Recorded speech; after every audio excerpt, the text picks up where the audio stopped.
Welcome students, हम बात करेंगे इस वीडियो में एनाफोरिक और कैटाफोरिक रेफरेंसेस की। एनाफोरिक और कैटाफोरिक रेफरेंसेस कौन से होते हैं? जब हम टेक्स्ट लिखते हैं तो टेक्स्ट में हम हमेशा अपनी कही हुई बात का रेफरेंस देते हैं बार बार।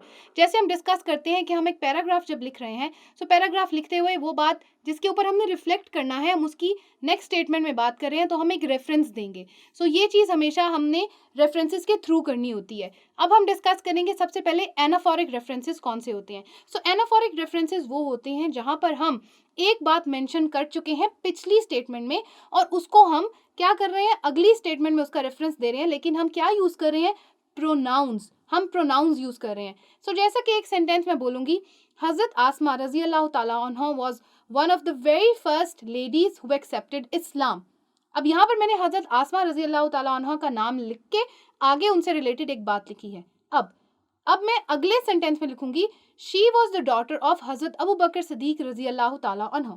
अब यहाँ पर जो मैंने शी की प्रोनाउन यूज की है, ये एक्चुअली मेरा रेफरेंस था। कौन सा?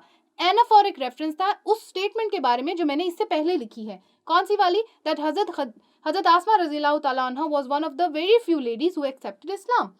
यहाँ पर हमें ये बात समझ आ गई कि हमने एनाफोरिक रेफरेंसेस कैसे देने होते हैं। Now let's take a look at the cataphoric references.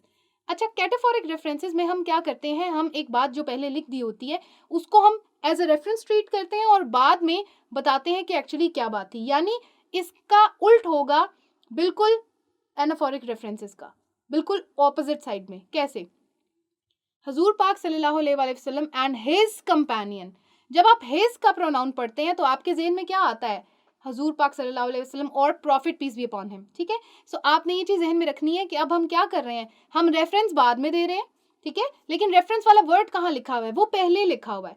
हमने ये चीज़ जहन में रख ली, हजरत मोहम्मद सल्लल्लाहु अलैहि वसल्लम एंड हिज कंपेनियन। तो ये हो गया हमारा cataphoric reference. I hope students के एनाफोरिक और कैटाफोरिक रेफरेंसेस की आपको जो डिटेल मैंने समझाई है वो समझ में आई होगी। आपकी बुक में इससे रिलेटेड एक छोटी सी डेफिनेशन और एक एग्जांपल लिखी हुई है, आप चाहें तो उसको स्टडी कर सकते हैं।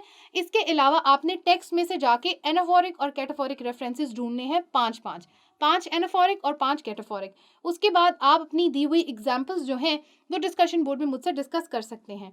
I hope this lesson was useful and I wish you good luck for your exams. I'll see you in the next video.